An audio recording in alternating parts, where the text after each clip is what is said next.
အားလုံးပဲမင်္ဂလာပါစကားပြောဗီဒီယိုတွေကိုကိုဟာဖန်တီးတော့မယ်ရိုက်တော့မယ်ဆိုလို့ရှိရင်ကင်မရာကိုဖွင့်ချင်း9စက္ကန့်လောက်နေပြီးမှကိုပြောချင်တဲ့အကြောင်းအရာလေးတွေကိုစပြီးတော့မှပြောပေးပါဆိုတာကိုဒီဗီဒီယိုကနေပြီးတော့မှမျှဝေပေးချင်ပါတယ်။ဘာကြောင့်လဲဆိုလို့ရှိရင်တော်တော်များများကဗီဒီယိုကိုစပြီးတော့မှရိုက်မယ်ဆိုတဲ့ခါကြလို့ရှိရင်ကင်မရာလေးကိုဖွင့်လိုက်တယ်ကင်မရာဖွင့်ပြီးရတဲ့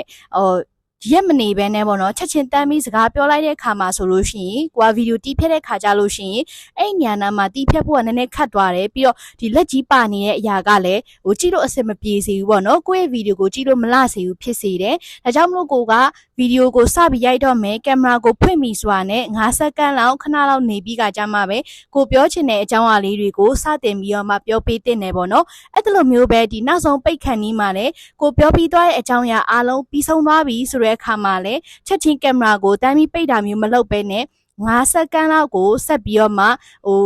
ငြိမ်လေးနေပေးလို့ရတယ်ဥပမာကင်မရာကြည့်ပြီးတော့မှပြုံးပေးတာပဲဖြစ်ဖြစ်ကိုလက်ချေဟန်နေထားတွေလှုပ်ပေးရပဲဖြစ်ဖြစ်အဲ့လိုပုံစံမျိုးလေးလှုပ်ပေးတင်တယ်ပေါ့နော်အဲ့လိုမျိုးမလှုပ်ဘဲနဲ့ကိုကချက်ချင်းတမ်းပြီးတော့မှပြောပြီးသွားတာနဲ့ကင်မရာကိုတမ်းပြီးပိတ်လိုက်မယ်ဆိုလို့ရှိရင်ဒီကင်မရာပိတ်လိုက်တဲ့အရာကပါသွားရင်မြင်စင်လို့တီးဖြတ်တဲ့အခါမှာအဲ့ဒီညာကဖြတ်ရလဲခတ်တယ်ဘယ်လိုပြောမလဲဖြတ်လိုက်ပြီဆိုလို့ရှိရင်လည်းအစင်မပြေတဲ့အနေထားတချို့တော့